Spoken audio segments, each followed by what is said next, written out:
Welcome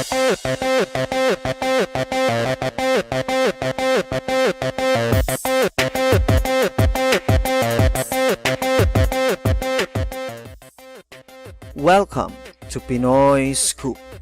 For today's news, kumakalat ngayon sa internet ang video post sa Facebook na talaga namang pilit na sinisira si Vice Ganda kahit na wala namang basihan. Vice Ganda, sinabihang laos at inutil si Vic Soto on air. Yan ang attention-grabbing title ng video na kumakalat ngayon sa Facebook at iba pang social media sites. Actually, isa lamang itong scam dahil kung bubuksan mo ang video ay hindi naman ito ma-open.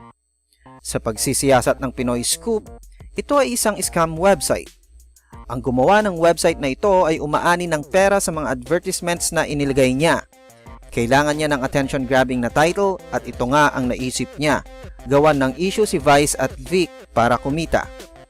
Kung tutuusin, hindi na ito bago dahil ginawan na rin sila ng intrigang katulad nito 1 taon na ang nakaraan.